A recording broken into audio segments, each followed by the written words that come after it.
On this week's Waypoint, we give you a preview of all the new features coming in patch 5.4.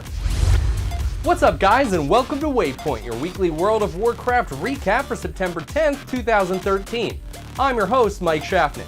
Well, it's patch day and servers are most likely down, but we all know that we're excited for patch 5.4, so this week I'm going to take a look at all of the new features that you can explore when the servers go live.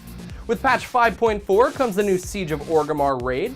This raid contains 14 bosses, which are available on 4 different difficulties.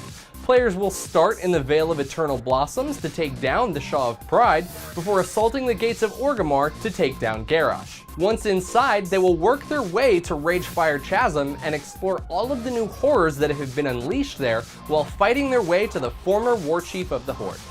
With the addition of 5.4 comes a new mode, Flexible Mode. This new flexible difficulty is a step up from Raid Finder and is targeted at the friends and family group of raiders who are looking to have a little bit more fun and a little less stress than normal or heroic raids provide.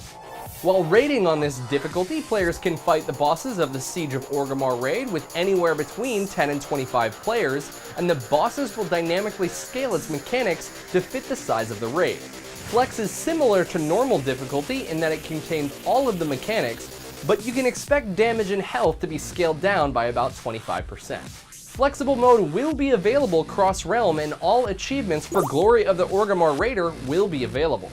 Loot quality is between normal and LFR and will be awarded through a personal loot system, and all of the difficulties will still allow the use of a bonus roll using the new coin for the raid tier, Warforged Seals.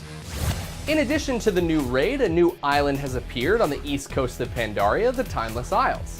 Inhabited by powerful creatures, the Timeless Isle is a place that is unaffected by time and contains a minimal amount of quests, actually only housing one daily quest. Instead of repetitive daily quests, players will be encouraged to explore the island with friends to find random events and treasures that are scattered around the island.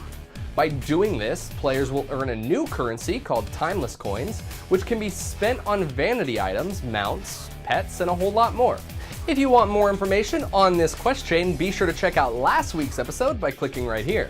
Now, the Timeless Isle also has 4 new world bosses that are similar to the Shaw of Anger and Nalak in difficulty. Players may now choose to fight against one of the 4 Celestials for their chance at epic loot. For players looking for an additional challenge and those who have taken the time to earn their legendary cloak, there's a 5th world boss encounter, Ordos.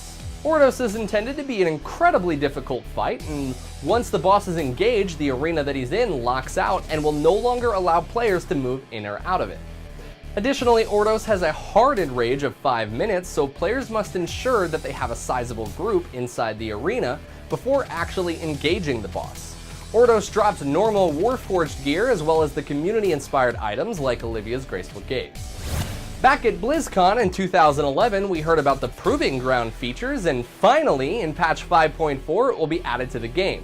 Proving Grounds are available to level 90s for all 3 specializations and will allow players to practice and hone their skills at specific roles in a much more private setting. To participate, talk to your class trainer or a specific NPC outside the Temple of the White Tiger in Kunlai Summit. Once you're there, you can choose any difficulty from Bronze, Silver, and Gold, as well as Endless mode that will test your strength against increasingly difficult enemies. Let's move on, but before I do, I want to tell you guys about a sponsor that helps make this show possible. Shutterstock.com is a must-have tool for anyone in the creative industry. With over 20 million high-quality stock photos, illustrations, vectors, and video clips, Shutterstock.com helps you take your creative projects to the next level. If you want to inject your projects with some instant credibility, why not use some of the exciting graphics that are right at your fingertips?